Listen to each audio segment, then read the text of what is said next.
Bonjour Arte, je suis tombé sur votre vidéo Comment parler à un proche complotiste. Complotiste, hein? Théorie du complot, brûlé, hein?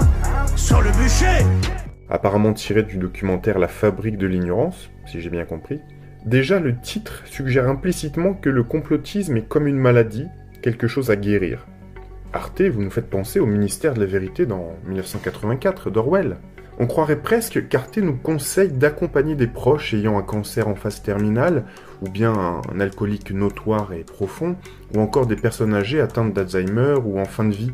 Non, ils nous parlent juste de ceux qu'ils appellent complotistes, sans jamais en donner une définition précise au passage. On paye quand même une redevance audiovisuelle pour se faire traiter de mentalement inapte par une chaîne du service public.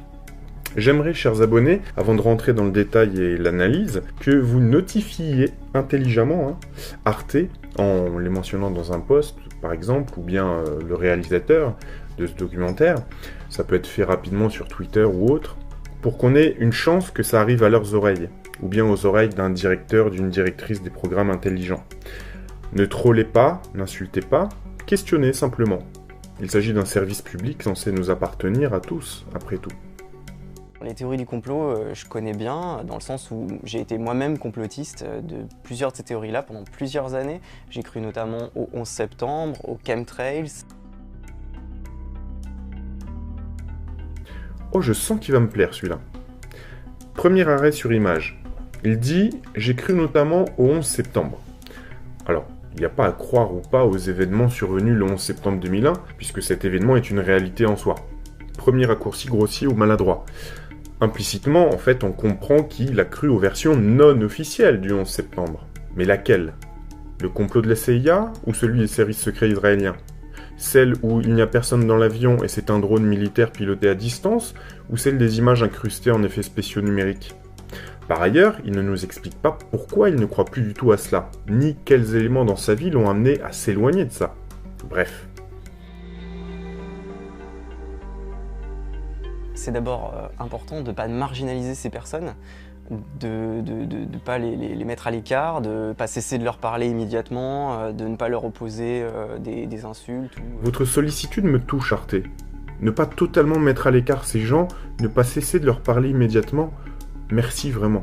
C'est très gentil. C'est important de ne pas isoler ces personnes parce qu'il y a un risque qu'elles se découvrent un nouveau cercle social qui serait en fait ancré, tourné autour des théories du complot.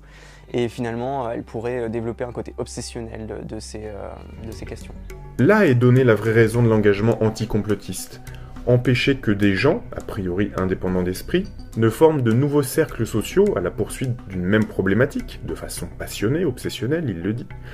Dans la société à laquelle vous contribuez, Arte, on a le droit d'être une féministe obsessionnelle, ou autre, mais pas un chercheur de vérité obsessionnel. Allez comprendre. Apparemment, la société que vous semblez souhaiter a une tolérance à deux vitesses. D'ailleurs, Arte, vous êtes devenu une telle machine à documentaires et médias de toutes sortes qu'il est très difficile de cerner votre ligne éditoriale. On dirait que vous en avez plusieurs. Souvent, vous semblez être féministe, très pro-système, mondialiste. Parfois, vous semblez chercher la vérité, comme nous. Bref.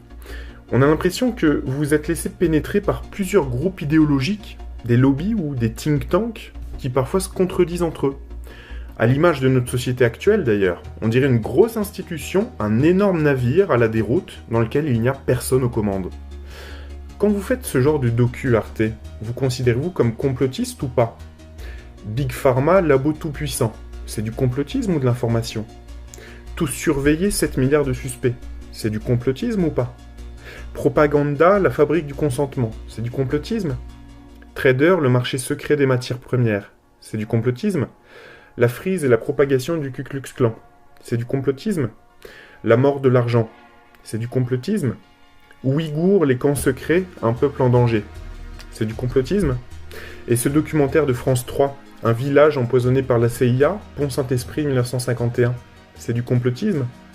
Où sont les milliards de Kadhafi? C'est du complotisme? Et ce documentaire de National Geographic, les expériences secrètes de la CIA, c'est du complotisme? Et celui-ci de France 3, Viol d'enfant, la fin du silence, réalisé par Élise Lucet avec la contribution, si je ne me trompe pas, de Carl Zero, et qui avait été à l'époque déprogrammé C'est du complotisme? Murdoch, le grand manipulateur des médias, c'est du complotisme? La finance à haute fréquence, c'est du complotisme? La mort des petits commerces. Dans la description de la vidéo, vous dites « Selon certaines estimations », alors si on est tatillon, comme vous semblez l'être quand vous jugez les complotistes, on a envie de dire « Quelles estimations ?» Vous avez une source? Vous voyez ce que je veux dire? Ça, c'est du complotisme? L'affaire Dieselgate.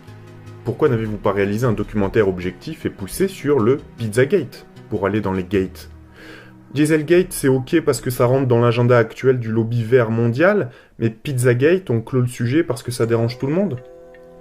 La fabrique de l'ignorance, c'est du complotisme, dans lequel, très justement d'ailleurs, vous démontrez comment les scientifiques ont été achetés, déviés de leurs propos pour donner raison aux grands lobbies, notamment cigarettiers ou des labos pharmaceutiques. Au passage, on note que vous utilisez volontiers des hashtags comme complot. Chine, la disparition des milliardaires, c'est du complotisme? Les apprentis sorciers du climat, c'est du complotisme? Et sur la vignette, on a modifié artificiellement le climat. Et sur votre même chaîne, dans cette vidéo, parler à un proche complotiste, vous nous dites qu'on ne doit pas croire aux chemtrails. Aux chemtrails. Et vous sortez des vidéos modifier artificiellement le climat. C'est du complotisme ou de l'information? Le scandale du Watergate, c'est du complotisme? Les nazis et l'argent au cœur du Troisième Reich, c'est du complotisme? Est-ce que le fait que ça soit estampillé service public fait que d'office c'est du contenu de qualité, dixit votre page Wikipédia, et non complotiste, alors que si un particulier fait la même thématique, c'est du complotisme? D'ailleurs, je vous soupçonne, Arte, de faire des veilles concurrentielles sur des chaînes comme les nôtres. Alors, je n'ai pas de preuves infaillibles. Les titres sont pas les mêmes, les sujets sont pas abordés exactement de la même façon, forcément. Mais cette thématique, cet angle de vue sur Mao, par exemple, il semblerait que vous vous soyez inspiré de ma vidéo. Pareil pour le financement occulte de la Seconde Guerre mondiale et des nazis. Par ailleurs, vous surfez parfois allègrement sur des sujets dits complotistes, car vous savez comme tout le monde que ça fait vendre. C'est une niche qui fait vendre, hein, pour vous. Pour preuve, par exemple, ce hashtag que vous utilisez dans cette vidéo. C'est important aussi de continuer à avoir des contacts avec ces personnes. Partant de là, ça va être très important de leur poser des questions, de leur poser beaucoup de questions. Même quand on ne connaît pas trop le sujet qui est abordé par la personne qui croit à tout ça, c'est pas très important en fait. On va plutôt soulever des questions qui vont peut-être l'amener à voir par elle-même les incohérences dans son discours, les incohérences dans la théorie qu'elle est en train de développer. Sur la théorie des chemtrails, par exemple, qui veut qu'il y ait des épandages de produits chimiques volontaires à part les avions, en fait, donc que les traînées d'avions, ce ne seraient pas des traînées de condensation, mais des traînées de produits chimiques volontairement répandus pour réduire la population mondiale, et ben on pourrait par exemple lui demander « Ah bon, donc c'est pour réduire la population mondiale ?» Très bien, mais dans ce cas-là, comment ça se fait que la population mondiale, elle n'arrête pas d'augmenter? Regarde, j'ai cherché sur Google, c'est bizarre, leur plan, il marche pas très bien quand même, ça fait 20 ans qu'ils le font et il n'y a toujours rien qui se passe. Je vous défie de venir poser des questions à des complotistes, entre guillemets, vraiment renseignés. Et vous allez vite perdre pied car vous n'avez pas l'habitude de subir de réelles contradictions. Vous nous montrez toujours de sombres abrutis avec un QI de mouche morte qui sont soi-disant complotistes, avec des arguments et des sources en carton, mais vous ne vous attaquez jamais sur des points précis de l'histoire bien documentés. Tenez Arte, allez voir ma vidéo sur les Warburg, le Transfer Agreement, les accords d'Avara, etc. Et revenez ensuite nous dire que ce qui est dit n'est pas vrai ou pas sourcé. Allez expliquer à Pietro Ratto, qui est l'auteur de ces ouvrages, que ces livres ne sont pas sourcés. Ensuite, ça va être important de partager à ce proche complotiste des informations fiables, de continuer à évidemment avoir un contact en lui partageant des informations fiables pour qu'elle ait toujours quand même un pied ancré dans la réalité. Et peut-être que petit à petit, simplement, ça va créer le déclic sur le long terme, le fait d'être exposé à des bonnes connaissances données par des personnes qui ne sont pas identifiées comme étant des menaces. C'est aussi une blessure pour l'ego de reconnaître d'avoir tort. S'il y a des fact-checkers, des debunkers, des médias qui vont essayer de s'attaquer à ces théories du complot, c'est pas juste pour embêter les gens, c'est pas juste pour les empêcher de croire à ce qu'ils veulent croire, parce qu'évidemment, dans l'absolu, les gens, ils croient à ce qu'ils veulent. Si on se bat contre tout ça, quelque part, c'est parce que ça a des conséquences réelles. ça peut avoir des conséquences réelles sur la santé, ça peut avoir des conséquences réelles sur les personnes autour, sur des groupes de personnes qui peuvent être discriminées, etc. Donc c'est très important de lutter contre ces théories du complot. Quand le gars dit peut-être que sur le long terme, ça va faire un déclic, ça va produire un déclic, mais quel déclic? Celui de faire l'autruche sur le monde qui nous entoure? Une question Arte, si la pluralité des opinions vous importe, je prends en exemple votre vidéo « Déconstruire les stéréotypes ». Pourquoi cherchez-vous à convaincre à tout prix le grand public que les complotistes ont tort? Et qui doivent être traités d'ailleurs comme des gens malades. D'ailleurs, en parlant de stéréotypes, pour reprendre cette vignette, les camionneuses et les féministes seraient les seules, elles, à ne pas avoir de stéréotypes ou d'a priori? Chaque personne sur Terre a une carte mentale qui lui est propre, qui correspond à son vécu, son passé. Donc tout le monde a des stéréotypes. Pourquoi vous voulez déconstruire certaines choses et les remplacer par d'autres? Les vieux réflexes sexistes et monsieur. Vous n'êtes pas un homme.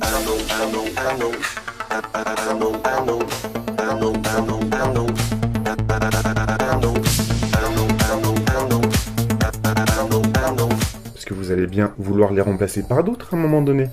Vous comme d'autres médias d'ailleurs. Pour finir, j'élargirai mon propos à des médias et organes d'information qui jadis étaient considérés comme neutres et rigoureux. Pourquoi des organismes comme l'AFP, Agence France Presse, avant organe d'information neutre, a maintenant un langage subjectif sur les complotistes? Avec toutes les dépêches et les infos mondiales à traiter, ils prennent le temps de créer des rubriques et même des services anti-fake news. Pourtant, il fut un temps où même le Canard enchaîné citait des dépêches de l'AFP, gage de neutralité des faits, pour écrire leurs articles. Et l'AFP n'avait pas le temps de se préoccuper de savoir par qui ces dépêches étaient relayées. Ils se contentaient juste de relayer l'information de première main, comme de vrais professionnels. You are fake news. Fake news, un mot nouveau qui a envahi notre quotidien et concerne désormais tous les domaines, de la politique aux faits divers, en passant par la santé. Je vous parle comme une mère qui n'a pas fait vacciner ses enfants et qui le revendique. Les motivations de ceux qui les fabriquent sont multiples. Influencer l'opinion, changer le cours d'une élection. Ce ne sont plus des journalistes, ce sont des organes d'influence. Ou tout simplement gagner de l'argent. I say what I know, so you better listen to me. Des fausses informations qui se propagent sur le numérique, des sites les plus obscurs aux réseaux sociaux. QAnon, une secte complotiste et multiforme, passée des tréfonds d'Internet aux réseaux sociaux grand public en un temps record. Welcome to my crazy world. Ce sont les plateformes et les réseaux sociaux qui ont permis la naissance de QAnon. Un mouvement qui, depuis des années, diffuse des fausses informations sur un réseau pédophile imaginaire qui dirigerait le pays. Dans la croyance Q, il y a un fantasme de réseau international pédophile. Des conspirationnistes convaincus que seul un homme peut sauver l'Amérique de ce complot pédophile, Donald Trump.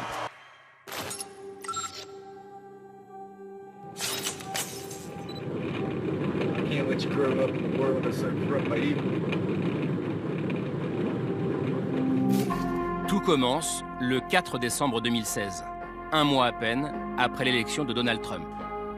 Ce matin-là, Edgar Madison Welch, jeune père de famille originaire de l'Illinois, roule en direction de Washington et adresse un message à ses filles.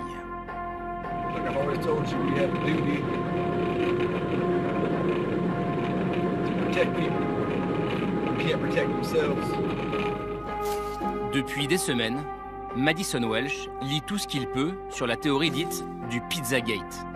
Il est persuadé qu'il existe un réseau pédophile dirigé par Hillary Clinton et les élites démocrates dans une pizzeria de Washington, le Comet Ping Pong. Welch était convaincu qu'il allait en quelque sorte libérer ou enrayer ce trafic d'enfants et mettre fin aux abus qui avaient soi-disant lieu là-bas. En début d'après-midi, il entre armé dans le restaurant. He was there to investigate Pizzagate. And he wanted to see for himself if they were child sex slaves. Welch fired at least one shot into the ground. He surrendered after he did not find any evidence of such a crime, and instead wound up behind bars himself. What are you doing in location? Make sure there's nothing there. Regarding what? Pedophile ring. Regarding what? Pedophile ring. Pizzagate. Madison Welch ne trouve rien et sera condamné à 4 ans de prison. La vérité, c'est qu'il n'y avait même pas de sous-sol dans la pizzeria, qu'il n'y avait pas de réseau pédophile, et qu'il n'y avait aucun lien entre cet endroit et un quelconque dirigeant démocrate. La thèse conspirationniste aurait dû s'éteindre d'elle-même, et pourtant. Quelques semaines plus tard, depuis sa prison, Welch donne une interview au New York Times dans laquelle il nie la réalité des faits et relance la machine conspirationniste. Il n'y avait pas d'enfants à l'intérieur de ce local. Une phrase en apparence anodine, pourtant lourde de sens pour les complotistes. Alors ça peut sembler paradoxal, mais pour un complotiste, la preuve ultime du complot, c'est l'absence de preuves. À partir de là, vous comprenez qu'il est extrêmement difficile de pouvoir démontrer qu'un complot n'existe pas. Convaincus que ce réseau pédophile existe toujours, les complotistes amassent des preuves pour prouver leur théorie et profitent de la connectivité qu'offrent les réseaux sociaux. Une armée de l'ombre se met alors en place. Il y a un véritable jeu de pistes qui se met en route, qui est assez grisant pour ceux qui s'y prêtent, d'essayer de trouver des éléments qui prouveraient qu'effectivement il y a un réseau pédophile. Les théories du complot sont justement des formes d'enquête collective, qui sont parfois irrationnelles, qui fonctionnent avec des codes très différents. C'est des véritables moines soldats de la cause anti-pédophilie. Il n'y a pas de second degré dans cette mouvance. C'est des gens qui sont absolument convaincus. Dans ce docu, La fabrique du mensonge, on semble nous faire croire que le Deep State, en français l'État profond, est un mythe. En ce qui concerne le mythe du complot pédophile, comme le dit Tristan Mendes France, faut oser quand même. Que faites-vous de cette news comme quoi un réseau pédophile vient d'être démantelé en Allemagne sur le Darknet? Mais il me semble pas avoir vu cette info à la TV d'ailleurs. Et des réseaux comme ça en ce moment, c'est tous les mois. Un réseau de 400 000 membres, c'est pas rien quand même. Ça nécessite une vraie organisation, un vrai réseau. Alors arrêtez de nous mentir.